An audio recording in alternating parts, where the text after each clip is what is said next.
Welcome to the club. How to raise emotionally intelligent children towards a happy family life. Written by Yolanda Smith. Read by Jill Rolls. Introduction. Perhaps you're already in the club or thinking of joining it. Let's face it, being part of it is a barrage of relentless questions, a roller coaster ride of emotions, perpetual feelings of inadequacy, frustration and desperation, and you can't help but be overwhelmed with the complexity of it. Why join it? Pour yourself a cup of tea. Chamomile happens to be my favourite. Put your feet up and get cosy while you ponder for a minute on the rewards that'll come your way as a member of the club. It offers you some of the sweetest and most sincere things life has to offer, literally from the second you join, and it'll teach you the true meaning of love and happiness, providing you with a gift you'll hold dear to you for the remainder of your life. Nothing can prepare your entry into the club, as entering it means saying farewell to life as you know it. Whatever bizarre and beautiful moments of fancy that played out in your blissful and giddy head about this exclusive committee, believe me, you'll throw them out the window the first moment you lay eyes on your beautiful baby. And from that moment onwards, if you listen, really listen, the madness diminishes, and clarity comes into sight. Welcome to the Club of Parenthood. I genuinely believe that most of us have nothing but the utmost intention, certainly at the outset anyway, of being the best parents we can and keeping our children's interests and well-being at heart. We want them to grow up jubilant, intelligent, and emotionally and socially capable to enter the world one day on their own. Thankfully, we have many years to get over their departure, as dealing with that is a whole different story.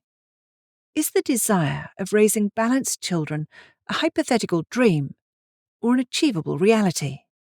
If you're a professional, I'm sure you can admit getting to your end goal wasn't easy to achieve. It took hard work, dedication, commitment, and changing your tactics when necessary to stay on track. When you buy a new car, I'm sure you consider various factors. Cost is involved. That's simply a fact of life, whether we like it or not. Then possibly economic reliability, resale value, environmental factors or model satisfaction. And even if deep down you've been longing for that sleek and stunning 1974 MG Roadster, convincing yourself it'd be the perfect fit, eventually you have to wake up and get with the program that your desires and wants are not viable. So why would you view parenting any different? It's something right from the beginning you need to work at, research, adapt and learn. It's a necessary mindset you need to move towards, as no matter how old we are always learning. So take that concept wholeheartedly in the role you will play in the club. Rita Mae Brown once said, "The definition of insanity is doing the same thing over and over again, but expecting different results." It's a powerful quote, and can be put to use in almost every aspect of life. As parents, we often feel as though we're drowning in a sea of hopelessness, never knowing if our actions are right or wrong. Many of us even look to other parents, wondering how they seem so together, yet when you look in the mirror, a sleep-deprived face stares back at you. I know, and I mean know. You're not alone. One would think on entering this exclusive club you'd receive a how-to handbook when you registered. Sadly not. In this book, I embark upon empowering you somewhat into where the club falls short, because I've been that person, feeling lost as a parent, as though somewhere along the line you lost control. I adapted, I researched, and I learned essential lessons along the way. Naturally, history plays a significant part in society and how we as individuals parent. All the generations before us have formed and changed what we believe being a parent means, even our community. On top of that, we're all different, and we will naturally take some aspects into that role depending on how our parents brought us up. So if your current parenting style isn't giving you the results you want, indeed, it's time to commit to some hard work and approach it from a different angle. Imagine if your life could be simpler, and you loved nothing better than the organised chaos your home life provided, and the family coexisted together in a way that simply brought a smile to your face? What if tantrums and unruly behaviour were a thing of the past? Is there genuinely a way for us to grow as human beings within the same walls, for both child and parent as part of the same process to become better and more tolerant people? There is. But before we delve into that exciting chapter, I want to go back in time. A good century should do it, to give an overview on the club and how it has evolved in itself over that precious element, time. Chapter 1. An outline on parenting. As a parent, it's comforting to feel needed. However, like it or not, our children don't need us as much as we like to think. There are definitely essential things we need to provide for them to grow, such as love, affection, and guidance. But for the most part, the most significant role we should be playing in their lives is giving them the space to make their own decisions and mistakes to grow. That's simple, you might say. How hard can it be to offer love and affection with a pinch of space at the same time? And I suppose, essentially, yes, they are simple terms. However, as a parent, we are also susceptible to our own emotions, needs, moods, and demands. And there's nothing wrong with that. We're human after all. What we do need to strive for, though, as members of the club, is balance. If you go to the dictionary, you'll note the meaning of balance is a state of equilibrium, equal distribution of weight, amount, etc., mental steadiness or emotional stability, habit of calm behaviour, judgment, etc. An essential word when you think about it, whether you speak to a doctor, dietitian, sports coach or marine biologist, so let's throw parent into the mix as well. Our friends and family love us because of who we are, and whether you're in the club yet or not, never forget that person still exists, despite being cloaked in a new parent's body. Don't allow those who love you most to believe you got kidnapped during the time of that transition. You're still the same person, so don't get lost in the process. You've simply taken on a new and crucially important role. Find a way to balance your own needs to stay true to who you are, and offer your kids love and discipline in a way that allows them to form their own individual personality through self-discovery. As a mother, I often reflect on my own parents and what they did and didn't do in their role. I think it is unanimous that if you're a member of the club, there are countless times when you feel like you've reached a dead end and your patience is wearing thin. Many parents find themselves drowning in that dilemma, but you've got to keep fighting your way back to the surface, because your role in the club is essential, and no one can do it better than you. I admit I'm thankful that I had a very normal and decent upbringing, so there are definitely many great ideas I can grab from my own parents' stash of strategies. But what if your upbringing was a toxic environment? There are many parents out there in that position, and I believe that wanting to be better than those before us is what we, as parents and people, should strive for. Why should history have the right of repeating itself? Only you can take the stance and make that not so. Society moulds us as a generation, and therefore parents in history dictate where we've come from and where we're likely to go. Whether your own parents or their parents before them offered a decent upbringing or not, they were people, and like all of us, possess positive and negative traits. We are all, in short, to some degree, victims of our own time. Human nature dictates that we try emulating the positives and cipher out the negatives. If you choose to be the best parent you can be, it'll require reflection, not only on your background, but on your own understanding of who you are as a person. Allowing yourself to let go of things you wish your parents had done differently culminates in a fresh approach that works for you. Where's the fun in following along the same path your parents laid out?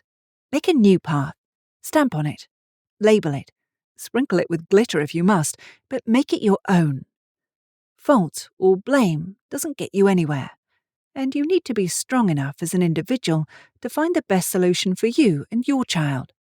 Not educating yourself on options and different ways to be a better parent is a personal choice you need to explore.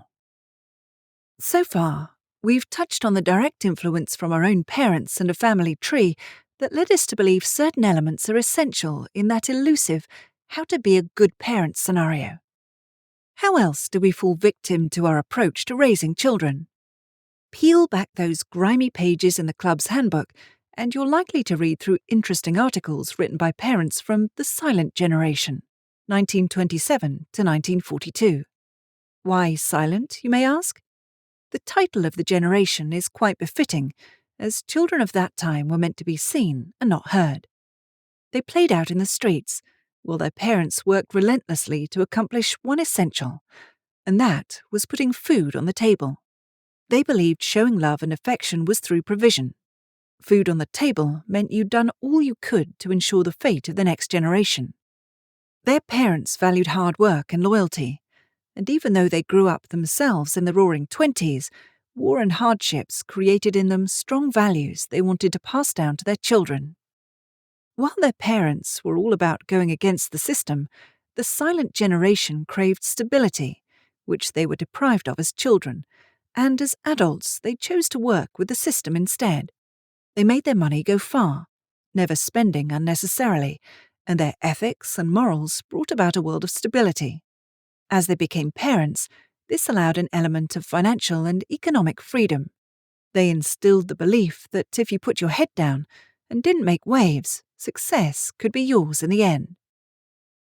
The silent generation gave birth to what we know as the baby boomers, 1943 to 1958. The lack of openness and physical affection from their parents swung the pendulum in the opposite direction. They cornered their children in every move and decision, wanting to protect and control them. However, while they would listen to advice, they seldom took it, as ironically they always knew better. And this is said with no malice or ill intention, as they simply believed they were offering more to their children than their parents showed them. They grew up in prosperous times, so it was all about life experiences and redefining traditional values. Move ahead to Generation X, 1959 to 1974, and like their own parents, they provided well for their children. They were advocates for adequate schooling systems, and perhaps, due to that, homeschooling was a massive hit during their generation. They were considered to be overly protective parents, going deeper into the psyche of their children. However, as a negative, they also seemed to parent from the outside looking in. They were terrible at disciplining or investing quality time with their children. This was when both parents started to play significant roles in a family's finances and work.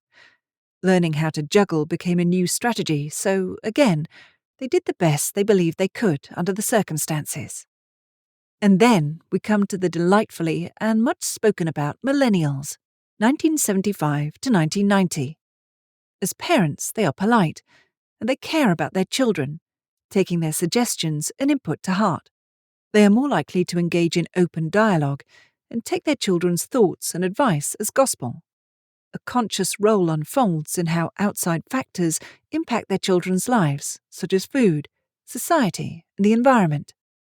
Their parenting style's primary danger is that they end up playing a permissive parenting role instead. After that, we have Generation Z, 1991 to 2006, and the current Alpha generation, 2007 to 2022, all of whose history into how they parent is yet to be told. As you can see, countless scenarios are documented in the club to illustrate how essential history itself plays a part. Even more compelling, aside from history and our own parent style, is who we are as individuals and what choices we believe are essential and where we morally stand in a world of limitless options. Our circumstances and life experiences are a significant factor in what role we take on as parents. Now, I'm not a fan of categorizing everything and throwing scenarios into neat little boxes, as I think there are always the maybes and what-ifs. However, to assist the club's members with some guideline tips, I will outline different parenting styles. Chapter 2. Parenting Styles. First up, there is what is termed as the uninvolved parenting style. A parent and child in this setup have a non-existent relationship. You may ask, does their discipline and strategies work as a parent? And the answer would be impossible to say, as there isn't any. The uninvolved parent has no guidelines whatsoever of what is and isn't acceptable behaviour within the family or society. They have their own life, and a child is simply a byproduct which they don't have the time to raise. Here are some common patterns of behaviour for uninvolved parents. Act emotionally distant from their children. Limit interactions with their children because they're too overwhelmed by their problems. Provide little or no supervision. Set few or no expectations or demands for behaviour. Show little warmth, love, and affection towards their children. Children from this parenting style tend to be highly independent, as they had to raise themselves in many ways. On a negative note, they are generally anxious and stressed, as they never had guidance from peers. Suppose you grew up never having strong emotional connections with your parents. In that case, it's challenging to have those connections with other people, and you simply don't do well at bonding on an emotional level. Studies also show that children from this upbringing are at a higher probability of turning to substance abuse later on in life.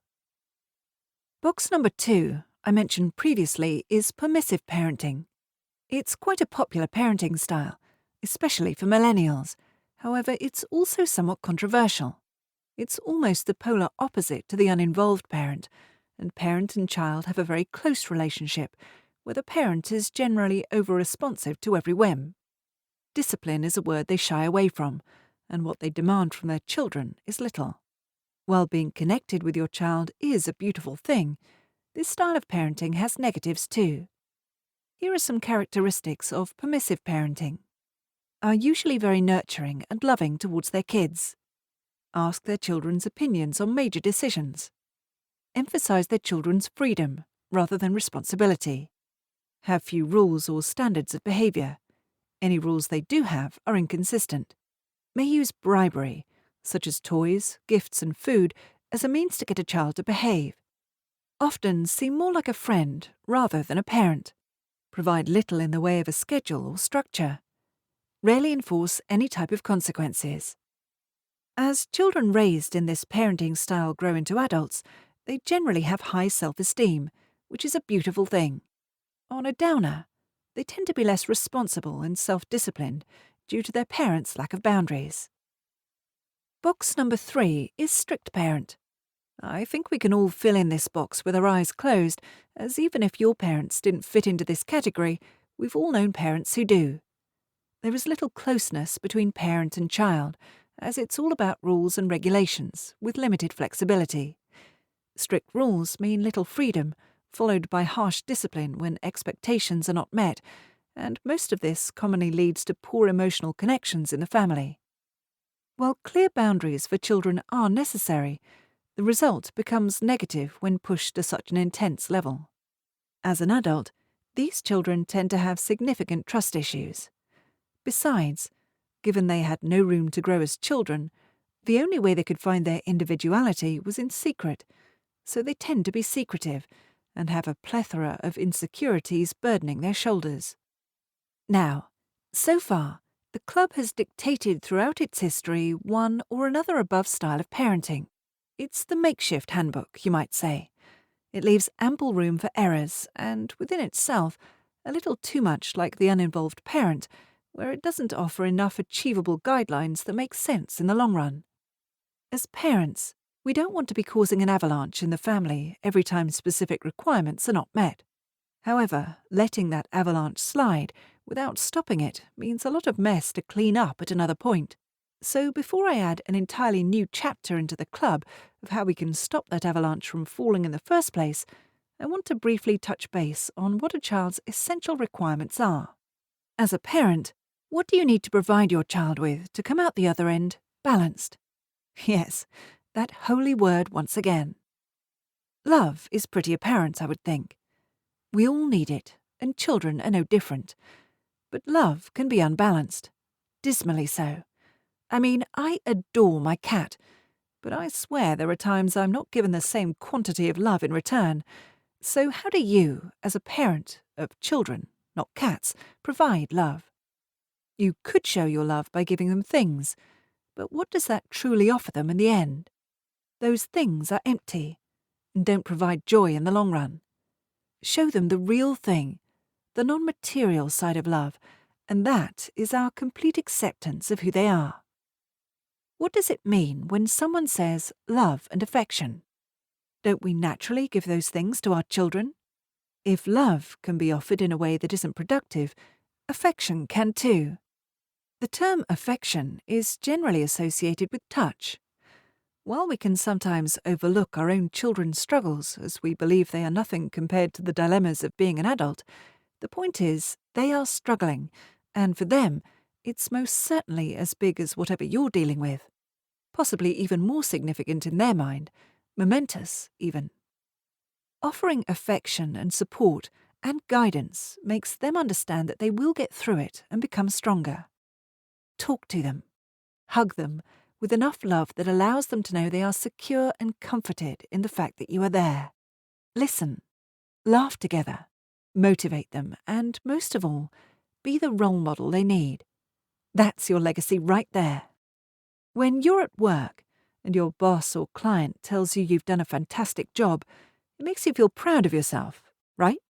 Your chest swells up and you feel the intense pleasure that your hard work was rewarded positively. Empowering our children with the same confidence is just as important. Keep in mind we are all individuals and accept they are different from us, but showing you have confidence in them will allow them to grow within their character and ensure that they can make wise decisions independently. By responding negatively because you believe the way they've gone about something is different from how you would have approached it, it only serves to discourage their self-improvement. Now, there are times when I think I have all the answers, and I can shower my kids with an entire tribute of the how-to of life. But, like it or not, is my idea or perspective always necessary to give? Pushing our children in a direction we believe is the best for them is not necessarily so. Try taking a deep breath, find patience, and allow them to find their own way of getting through the maze. Patience shows them we believe in them, rather than stifling their spirits. Throughout your time in the club, remember that we are all individuals. At no point should you ever compare your child to anyone else. That would be pointless, as they are not that person. Don't ever undermine their motivation by pushing them to be like someone they aren't. Make a point of never living your own unachievable dreams through your children. All that does is manipulate them, rather than allowing them to explore their own choices. Now, what else sits closely up there with love? Yes, respect. Sometimes it feels hard to do when it comes to your kids, but respect is a two-way street, and it needs to be mutual. If this isn't a two-way communication, it will end up as a tragic tit-for-tat. If you ridicule me, then I'll mock you in return scenario. Always remember that failure is room to grow and learn. Struggling is part of the process, so don't micromanage your children's lives in a way that doesn't offer them the space to figure it out on their own. Sometimes, finding time to be a good parent is hard. We live in a bustling society, and in a time where generally both parents work. As adults, we have obligations, and those obligations sustain our livelihood and put food on the table. But never forget your children need to come first. They need to know instinctively, as they grow, that you will be there for them when and if they need you. And they will only know that if time is something you offer them out of your day regularly. It doesn't have to be ample time, but remember that screens and babysitters will never be a suitable substitute. Chapter 3. It's all about balance. There is a parenting style I didn't mention in the previous chapter, and that is the gentle or balanced style. How about that? The word balance resurfaces its beautiful head again. It's by no means new or trendy. It's merely a chapter in the handbook that seems to have been bypassed too often over time. It's important not to confuse this style of parenting with permissive, as there are definitely similarities. Sometimes it can look as though these parenting styles cross over, so I'd like to point out some essential differences that set them apart, so there's no confusion.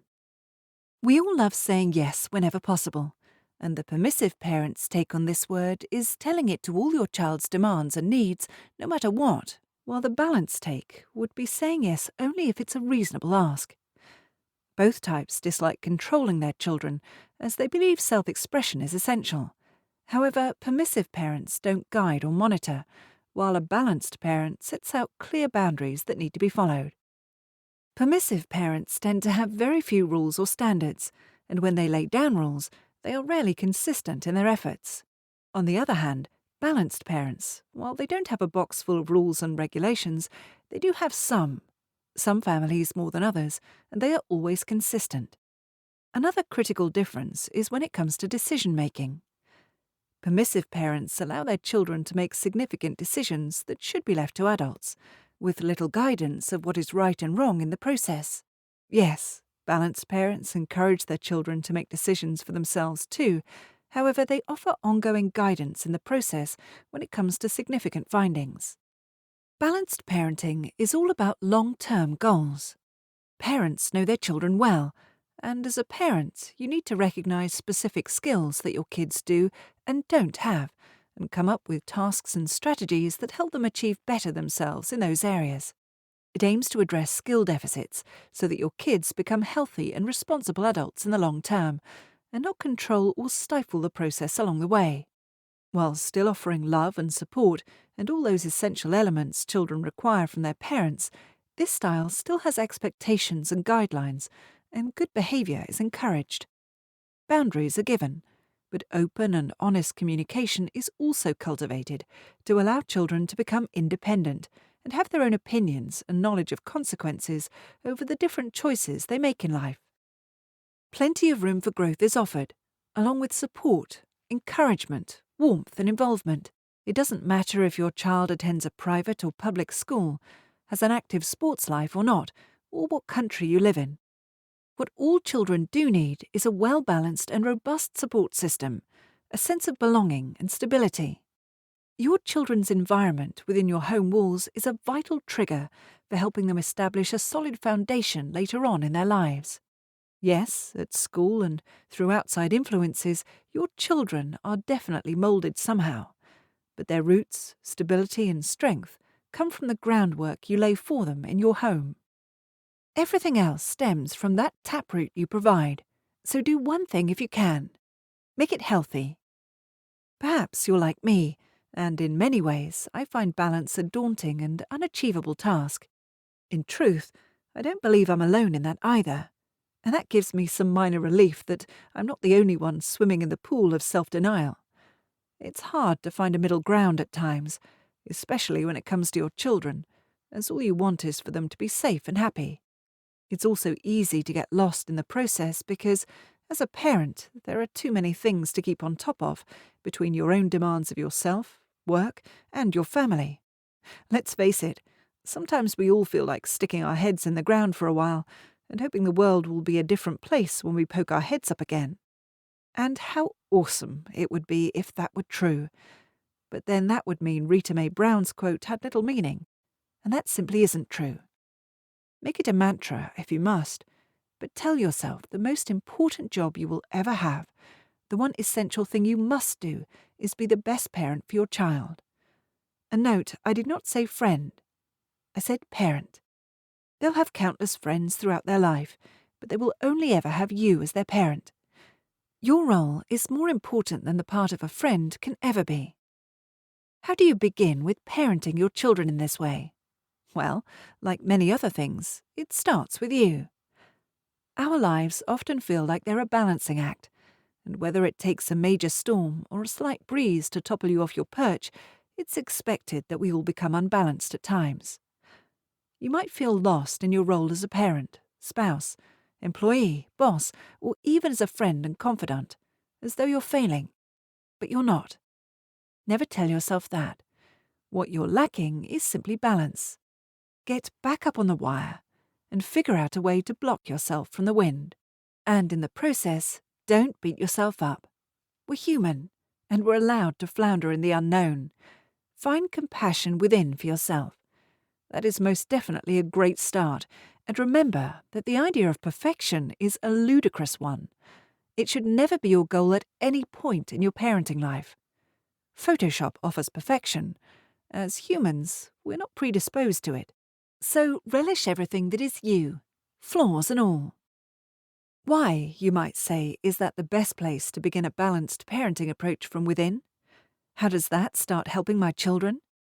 Keep in mind our children look to us as parents as a guideline for the right response, especially when they are younger. They're sponges, and they will feed off what you give. We all know, or should do by now, that a balanced and healthy lifestyle is critical. And you don't need to do this overnight. Set yourself achievable goals and work at it slowly, but make sure you keep moving forward, not backwards or stationary. A sidestep here or there is acceptable, but never backward. Children may not say things to us, but if the first thing you do when you get home from work or your daily activities is grabbing a glass of wine to relax, they will instill in themselves what is needed to achieve relaxation. On the same token, by making exercise, healthy eating, and outdoor activities a lifestyle priority, they will believe it to be one. I know when I'm feeling good about myself, it's easier for me to navigate my way through my working and home life and set a better example for my children. I'm not great at scientific things, so I won't even attempt to embellish what happens inside my body with endorphins to make me feel that way. So it is what it is, a feel-good pill, and it has a ripple effect to everyone else in the family. Sometimes, when my kids are freaking out about something, I can feel that anxiety rub off on me, and I really struggle not to get caught up in the same time warp they're busy wrestling with. The same can be said in reverse. Your own stress and anxiety can rub off on your children, so try remaining on a level plane, which will naturally make them feel more calm and secure. Easier said than done at times, but being a good parent is about practicing what you preach. No matter the circumstances, always take your child's feelings into consideration. Even as adults, our feelings can be a knotted mess, constantly unraveling, and processing and dealing with emotions and feelings is not something we instinctively know how to do. We have to work at it as we grow. We have to learn how the process works. When your children are feeling lost, don't approach these moments offhandedly, as though they are unimportant. Give them the tools to learn how to deal with uncomfortable emotions and situations. Don't pass over their pleas with a, "that really isn't important," when they're trying to express something that happened or is concerning them. Feel happy they wish to tell you these things, rather than keeping them in. Validate their feelings by taking them seriously. Consider the situation. Offer some input, and allow them to suggest ways to solve the problem themselves. Often you'll find that when you encourage children to find their own way out of a situation, they'll feel so much better that it's the right action to take, rather than if you had told them to do so. In this way, you directed them down a path of finding the solution for themselves, but you didn't give them the answer. It's a sure way to teach and encourage problem solving. And no, I don't mean just in math. Anxiety is a significant factor in not only children's lives but adults too. Stress and anxiety are notable factors for many adults as they struggle to find their way in the maze of life. It can be overwhelming, to say the least, so try eliminating anxiety for your children ahead of time where possible. For example, when something will be required of them, let them know in advance to eliminate panic. I know for my kids, when we've been on a car trip for the day and around the corner from home, my husband will start telling them about what is expected of everyone to do once we get home, like cleaning the car of rubbish, putting their personal things away, helping offload the bags and so on. In that way, we don't barrage and overload them from the second the engine is turned off, and they are well aware of what they are required to do before they can do their own thing. Getting angry shouldn't be necessary, as they know there are consequences to not doing what is asked of them, and they've been told them ahead of time. Children need to understand that we all must play our part as a family or society. Learning that things need to assist the family as a unit teaches them that they need to also play their role in society when they're older. Things don't happen without someone doing it, and they need to learn that every hand helps achieve the end result. Again, Don't beat yourself up if you're trying to approach things differently but didn't quite succeed. Remember, perfection is not the goal. Just be consistent in making a better way forward. Think about what you could have done or said differently and try that next time. No one said change happens overnight, and quite frankly, no sane person should expect it to. But admitting where you went wrong is also required if you want to stay on the positive path of balanced parenting. It's also okay to lose it sometimes too, but it's more important that your children can see that you're sorry for having done so. In that way, they see that even as adults we get it wrong sometimes. If in the heat of the moment your child wasn't doing what they were supposed to when you turned off the car and you got angry with them, and you knew your anger spiraled out of proportion, cool down for a bit, then apologize to them and explain where you screwed up and that you should have handled it better. We have to stop thinking we as adults never get it wrong, as we all know we do. But owning up to that goes a long way in children understanding not only that mistakes happen, but when they do, it's still important to be accountable for them, no matter who you are. A futile comparison, I know, but let's talk about math again. It's very complicated, no matter how you look at it, but problem-solving in math is much easier when you understand the dynamics and theory behind working out the sum process. When we as adults or children understand the process of something, it makes more sense. When I've explained the meaning behind something and why and how it harms the environment, or whatever the topic, I'm more inclined to take it seriously, because it's more than a statement someone told me. I understand the process. It's the same thing for children, although naturally we need to always speak to them in an appropriate manner depending on their age. Don't ever over-talk a child in a way that is above and beyond their means of understanding. Once my son ran ahead in the car park at the shops, and inside I freaked out over his actions. Yelling at him at the time I knew wouldn't have much impact on him beyond that moment. Would he remember not to do it next time? A better approach is allowing him to understand why it's terrible to do so. Telling him the dangers of cars in the car park driving around that we need to watch out for will have a more positive impact on understanding than telling him, because I said so. From there, it's essential to allow your children the opportunity to correct themselves. The next time we go to the shops, I shouldn't be reminding him before we've even stepped out of the car on safety tips. I need to offer or allow him room to fail. And this could be said for any situation, really, not just a manic car park incident. Scary, I know. Yet, as a parent, we are all fully aware that mistakes and failures are all a fact of life. Please, I'm not saying I'm going to let my son run rampant through a car park, but in many situations in life, allow them to make mistakes that they can learn from. It doesn't mean you don't offer input. You can use those opportunities as moments to teach and interact. View those moments as opportunities to learn. The point is, don't in those moments become a helicopter parent, as that has a negative impact. Allowing organic growth on their part stops an unhealthy dependency from growing. For myself, I can't deny that I often want to revert to micromanaging or hovering over my children like a helicopter, monitoring and watching their lives as the thought of them hurting themselves simply rips my heart in two. I frequently have to battle it out in my own head that I'm not teaching them to make decisions and choices healthily on their own by doing that. And I say this simply so you realize that taking on a different approach to parenting doesn't necessarily come naturally. There are always moments when I want to revert back to what almost feels comfortable and natural to do, but I know deep down, while at the moment it might make me feel better, in the long run, for them, it's not the right way to go about things. None of us had a handbook when we joined the club. There's no how-to, or who to call when things go wrong, but we do live in an age of endless information, and it's out there. So stop thinking that you cannot tackle parenting with a different approach if you're willing and strong enough to make the change. Balanced parenting is all about looking at things in the long term. In life, we're all individuals, young and old, child and parent.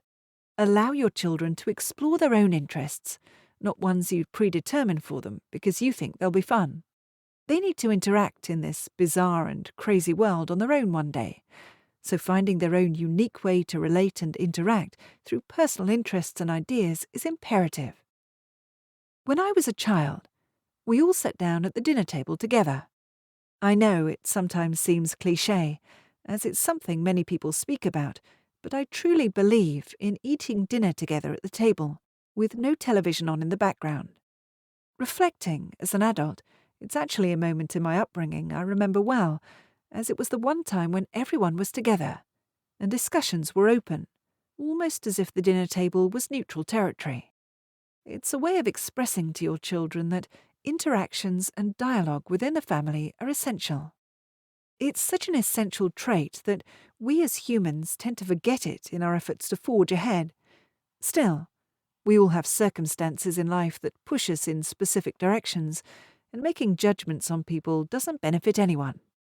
Understanding that the world we live in is more significant than who we are as individuals allows us to think of other people. By being there with them, allowed them to see that it is just as important, whether you're a child or adult, to give something back when you can, as adulthood doesn't allow us to wipe our hands clean of everything going on in the world just because it doesn't directly affect us. In many ways, gentle parenting is about setting out models and guidelines in a way that you would like to see them. Even as adults, we don't like being yelled at by someone else, so approach children in the same way. Explain right from wrong by all means, but do it with calm words and actions. Yelling and getting angry doesn't make someone understand or listen any better. In fact, they probably switch any learning potential off as their emotions at being yelled at spiral out of control, and the tone of your words are the only things they're concentrating on. This in no way means gentle parenting is not about consequences and punishments, as you definitely need to set boundaries, but explain them, so they, as your children, can make their own choice and live with the results of that choice. Let's say your child's room is a chaotic mess, and you need him to clean up his toys. Tell him what he needs to do. Pick up the toys, and the consequence if he doesn't pick them up, such as not playing with them for a day, or whatever you deem reasonable. Now, here's the critical part, a part where I failed many, many times. Follow through on your words. Right away. Don't give in by giving them back an hour down the line. That can also be said if you like the idea of time out when a rule is broken. There is nothing wrong with a time out rule, but make sure you give a warning first. Warn them they will get time out if they don't stop, reminding them of what they did or are doing wrong in a few words, not a whole dialogue. Try to keep your own emotions out of the situation, so there is no need for yelling.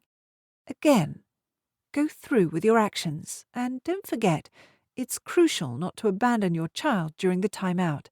Stay close. Give him some time to think about it, and that's it.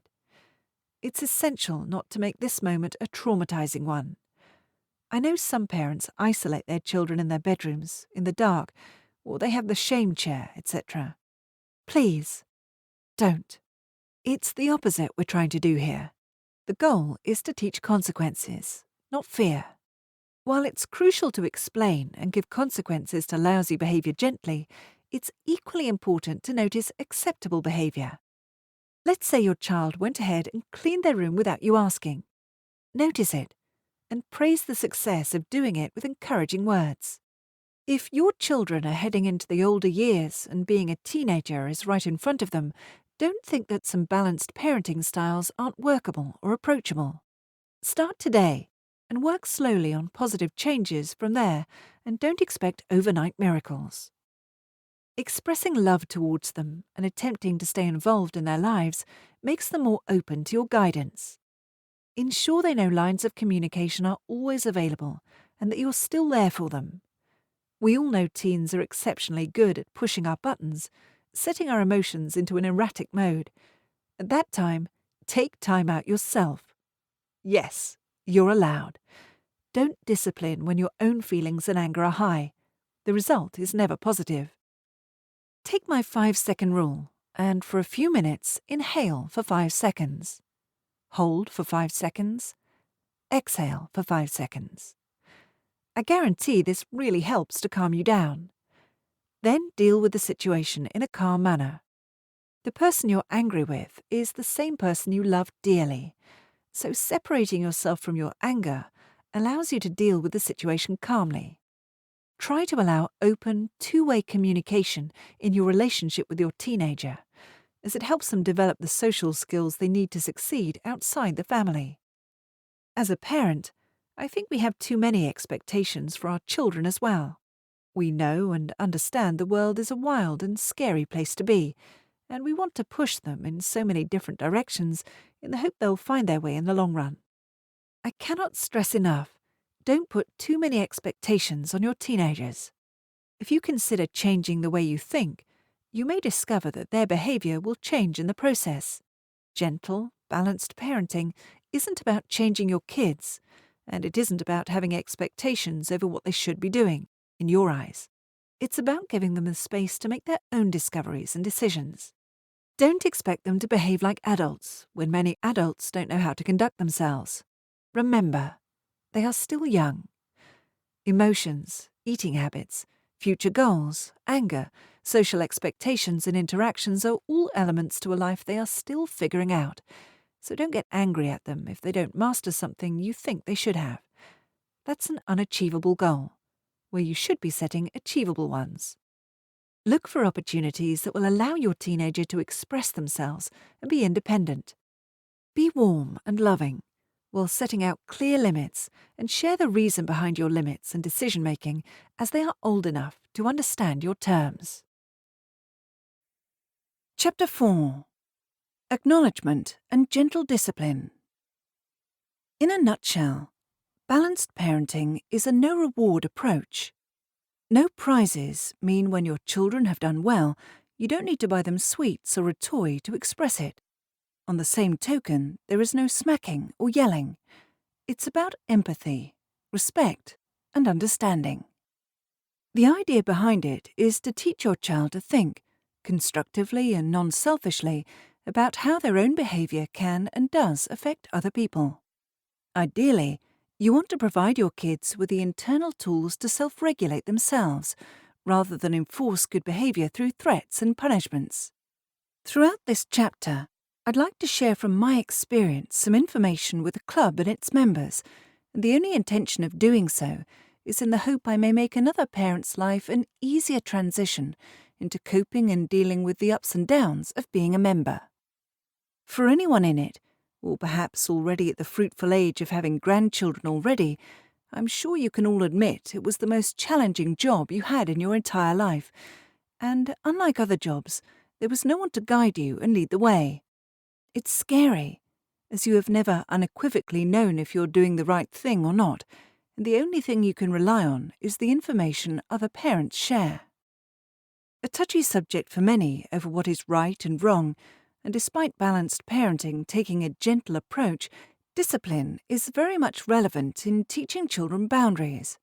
If setting up boundaries is about choices, reverting to smacking or shouting only serves to teach them fear and damages your connection with them. Will it work in stopping their behavior? Yes, they will most likely know to do that particular thing to avoid punishment, but they don't learn how to handle the situation. That goes for the positives too. Naturally, a child will give you the behavior required to get a sweet. Terrific news for them, but you don't teach them anything in the process, as the child doesn't understand why they got a sweet. External rewards can damage their motivation, as they believe that they should be rewarded when doing things.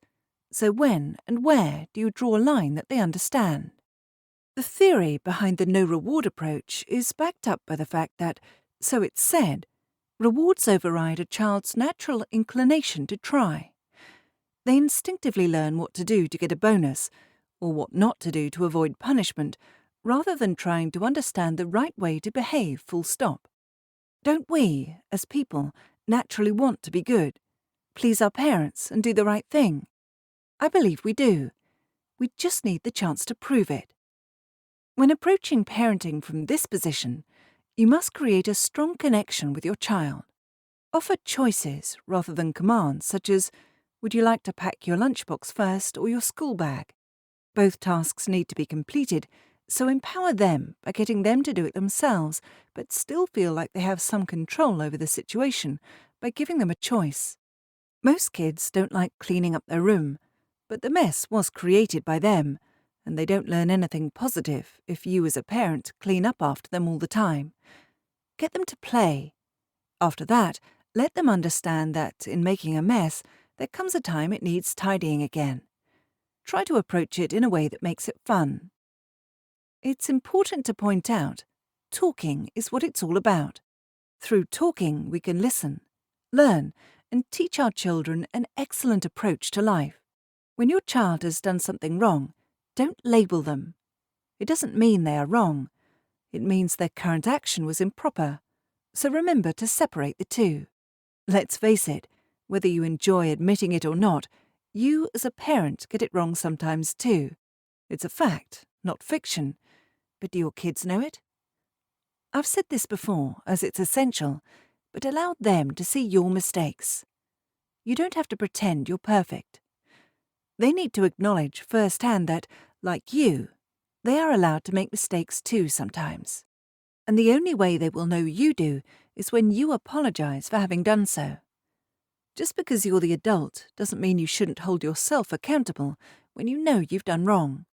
Include them in the family and allow them to have a voice where the conversation fits. Now, keep in mind that this is not permissive parenting. You are well within your rights to say no as well. There's no reason you cannot have direct confrontations with your child, but it's about approaching it in the right way. Don't let communication and understanding confuse you. If your child does something wrong, no matter how you look at it, such as hitting the household pet, grabbing or blocking their hand from doing it again, talking to them and telling them you won't let them do that, as it hurts the animal, you still need to be firm.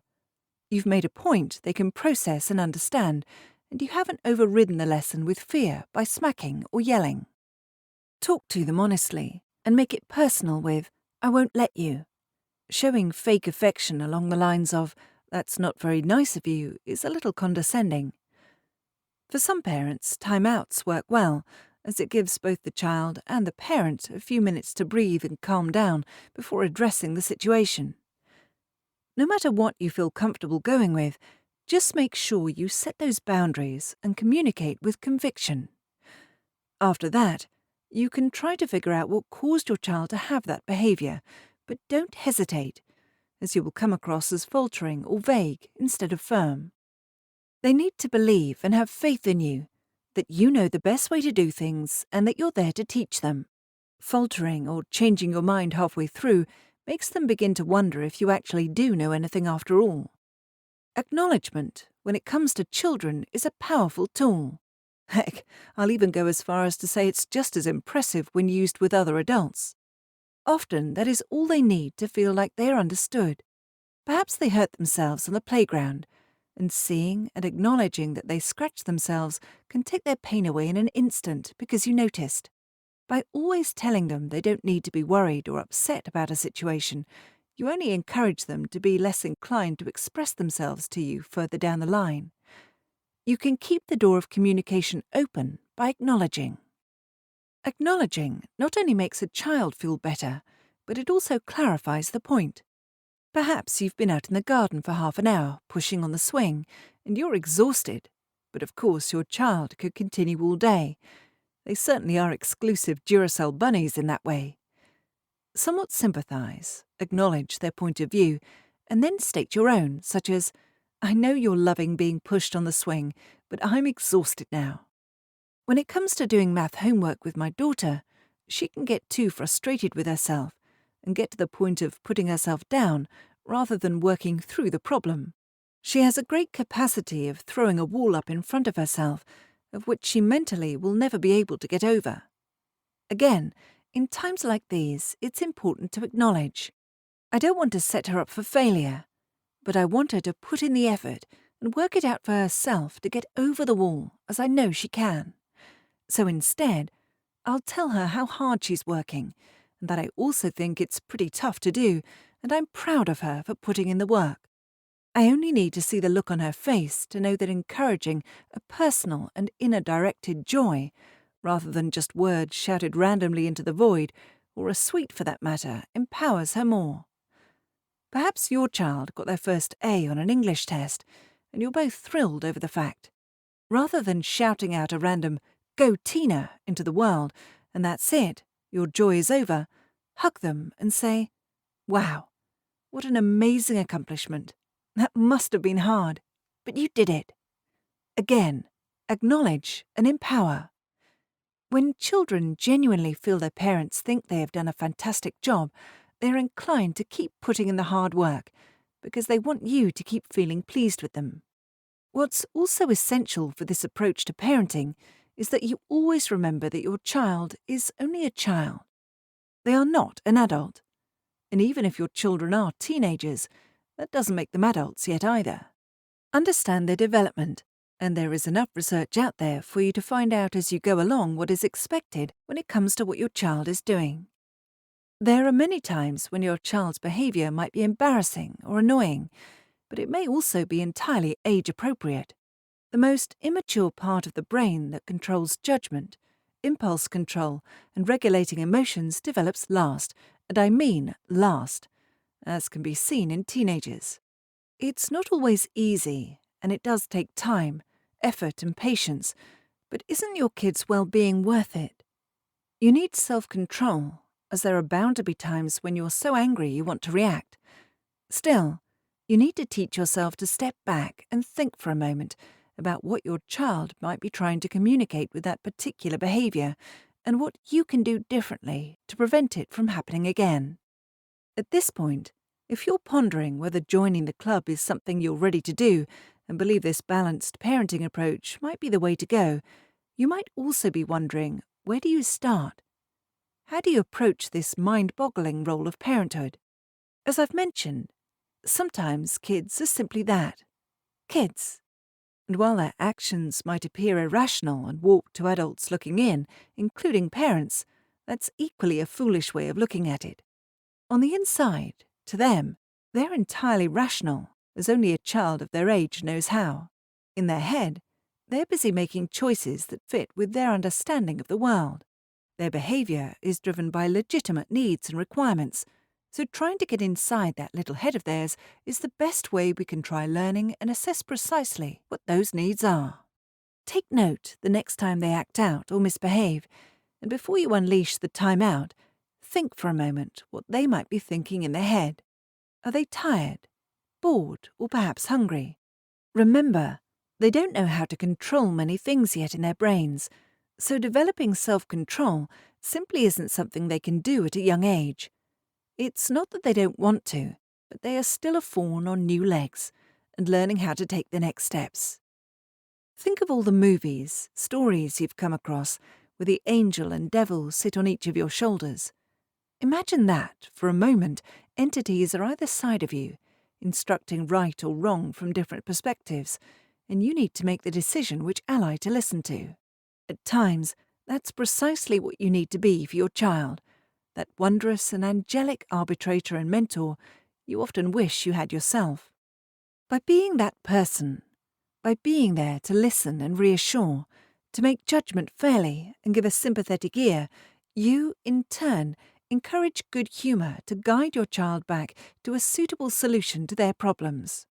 You don't necessarily need to agree with your child all the time, as, let's face it, often their demands are unreasonable, as where are you supposed to buy a real unicorn, right? What you do need to do is acknowledge them. In this way, they will learn to trust you, and it naturally diffuses stress and makes it easier to move forward from negative emotions. When it comes to toddlers and babies, talking through situations doesn't necessarily benefit you as much as you may sometimes wish. Instead, you will most likely find it more beneficial to distract them from engaging in behavior you don't want them to. So put on your superhero outfit and become a master at distraction. Perhaps your toddler has taken some permanent markers, and you know they will end up in some unsightly place you'll never be able to scrub off.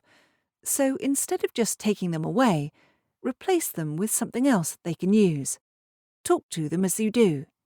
"Oh, I need them for work. Thank you. Look at these lovely coloured pencils.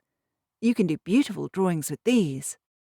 And while distraction is easier on toddlers, don't think it's impossible to divert an older child's attention in the same manner.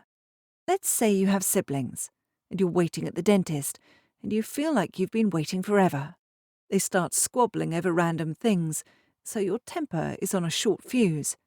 Yet, instead of yelling at them, think about things from their point of view, and the fact that they are also angry, bored, restless, and feel all the things you do, but can't control those feelings of annoyance in the same manner you do. Instead, try distracting their attention into a quick game of I Spy. Even a short diversion will allow them to switch off from their current annoyance, and after the game, they will naturally have a lighter feel and be more approachable to each other. Humour goes a long way for all of us. The Monty Python song, "Always Look on the Bright Side of Life," doesn't have a catchy tune for nothing. So, in your sneaky art of distraction, never forget humour. It can be indispensable. You'll most likely inspire more cooperation from your kids if you communicate your requests with humour and find an element of light-hearted play within household chores. The next point, admittedly, was a hard one for me to learn, as initially I wanted to smother every argument with roses, and it's still a learning process for me to master. I'm very calm and neutral by nature, so I frequently need to fix things that move outside of that zone of ambience. Within your immediate family, you need to trust each other, and it's easier to motivate children to be more cooperative when you do. Even if your child happens to be struggling with behaviour problems, by making more of your interactions light and positive rather than detrimental, you will build a higher level of trust. As they say, choose your battles. Be selective over which problems and arguments or confrontations with your children you think you need to be part of. Sometimes their behaviour may need calling out and addressing. Sometimes it is crucial. At that point in time, for my daughter, initially, I would address every situation. At one point, it felt like the only conversations we were having were ones where I was handling her current bad behaviour. It made her angry with me and clam up and not want to talk to me about anything, and that in turn simply made me upset. I had to teach myself to back off. It didn't take long for me to learn that if I didn't try to fix every issue, she would sort through things in her own head and within half an hour be her usual happy self again, and I didn't bring anything up afterwards. The point is, we also get angry at times with our partners or friends, but we don't go about discussing and dissecting every single annoyance. And why? Because it's not necessary. It's as simple as that. And you need to approach your children in the same way. The idea is that daily, make sure that the majority of the communication between you is warm and pleasant. And I'm not saying I don't address wrongdoings. I'm merely saying choose which ones need addressing and which ones can be left alone. I often tell my daughter I can't read her mind, and the same can be said in reverse. For children to understand and try to see a different perspective other than their own, they need to communicate. Rules are one thing. Yes, most kids get it, but understanding it is two very different things. Offer a two-way conversation about why it's essential to do various things, and not a "because one day when you're older you'll get it and thank me for it" explanation, as being honest, they don't get that. So what's the point in saying it? But continue with a conversation with them, addressing their own questions and concerns about the task. The next one is tricky to perfect. For me, anyway. Actually, perfection is wrong. I expressed, didn't I? So let's rephrase to difficult to accomplish. The word no for a child can fuel resentment and resistance. It's an instant hurt, no matter which way you view it. Like many situations, attempt to give yourself a moment to voice your opinion, rather than a flat-out negative, to offer acceptable alternatives. A simple distraction might get you off the topic, and problem solved with a toddler. High five. However, with a teenager, discussions are likely needed. Studies show, Parmenteri et al., 2017, that teenagers are less likely to learn from negative feedback than adults. They don't envision any rewarding options, so try to give options or alternatives if and when possible. Hence, although they can't do what they want, there are other options possibly out there for them, which they will reason is better than no choices.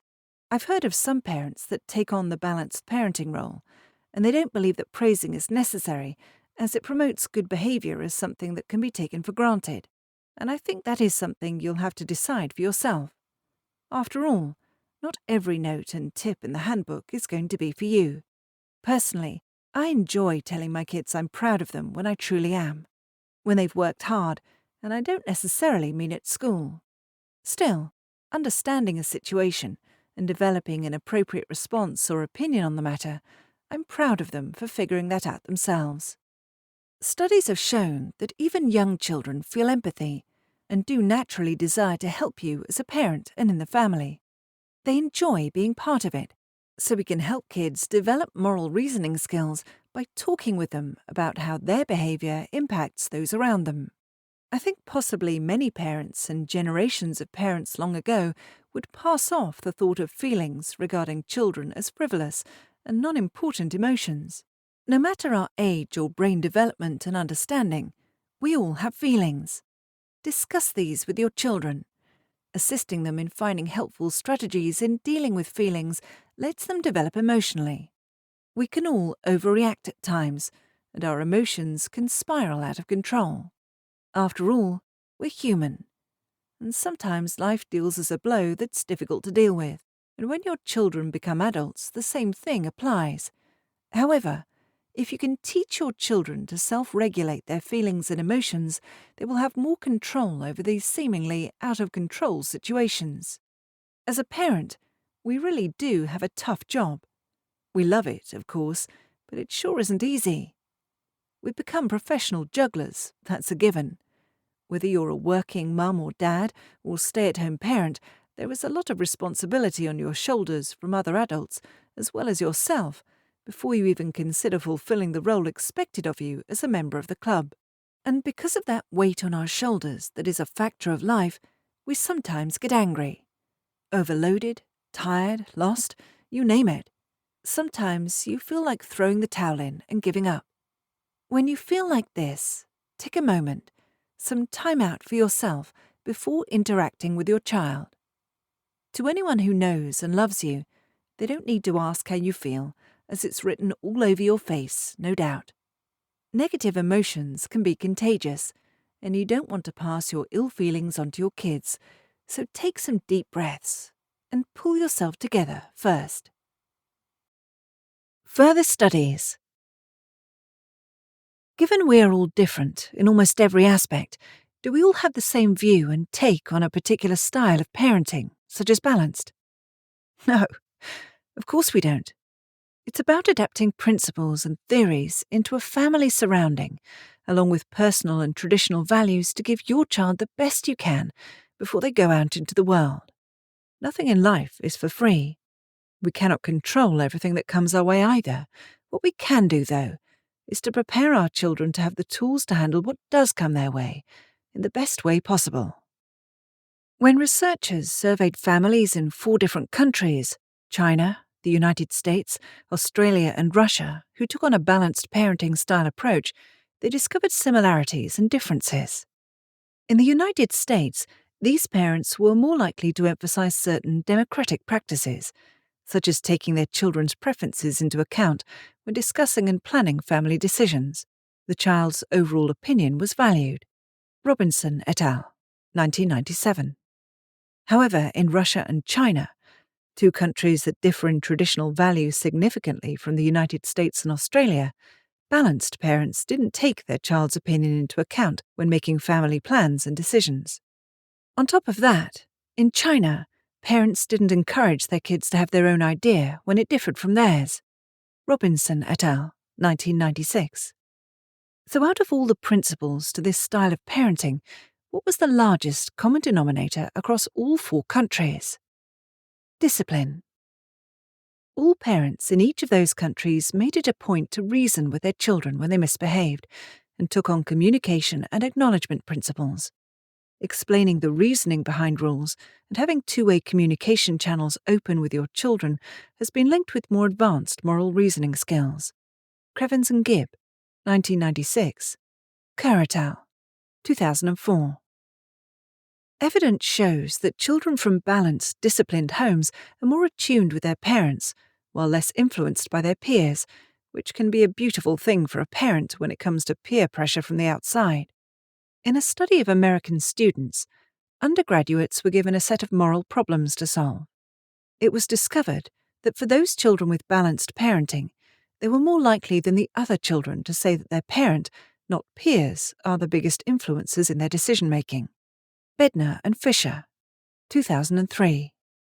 In a 2017 analysis of 428 published studies, researchers compared child outcomes throughout the world in different parenting styles. This balanced style associated itself with at least thousands of children coming out positively and in control as an adult. Pinkwart and Kauser, 2017. As a comparison, globally, the strict parenting style associated itself with at least 1 at 5 children coming out in a very negative way as they reached adulthood. There are so many studies out there, focusing on different aspects and taking into account different cultures and socioeconomic scenarios. Nevertheless, many countries like the United States, China, or Argentina agreed that this parenting style is consistently associated with superior outcomes when it came to children. Steinberg, 2001. Steinberg stated, "I know of no study that indicates that adolescents fare better when reared with some other parenting style."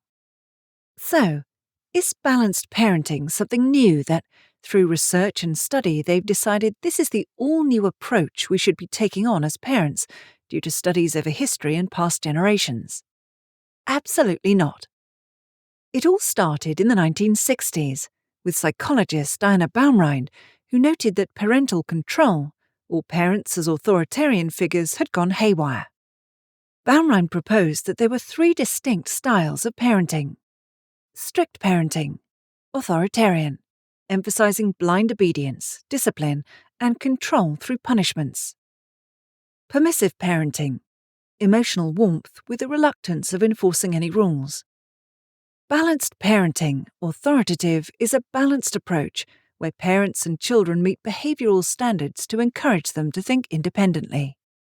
And later, in 1983, McCoy and Martin allocated another 4th style, the uninvolved parenting style. No enforcements or standards, and no warm nurturing. Can we, as parents, really be put into a single one of these 4 boxes? Obviously, not every aspect of us know. You might have an arm or leg hanging over from one container into the other, and straightforward category guidelines.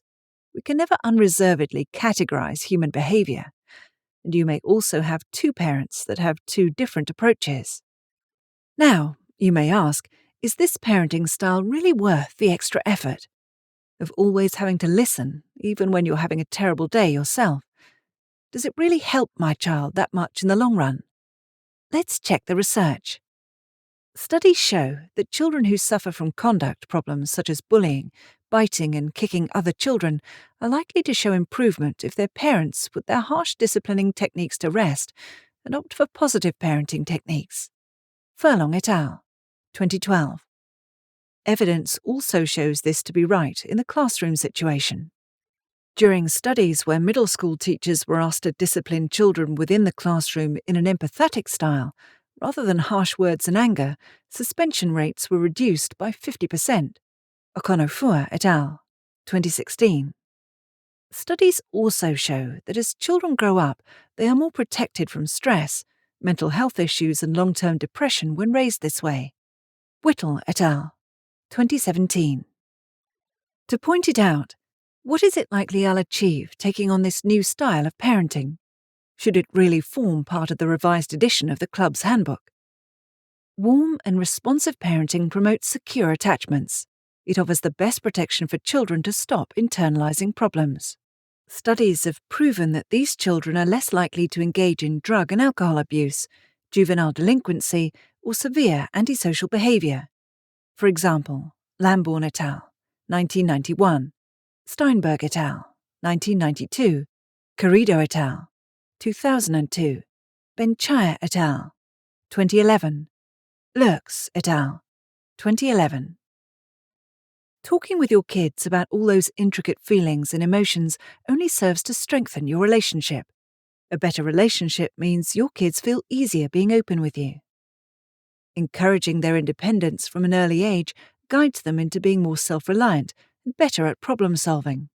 For example, Turkle and Taser, 2008, Roth-Ralph et al., 2009, Lambourne et al., 1991, Pratt et al., 1988, Cummins and Dweck, 1999, Lurks et al., 2011.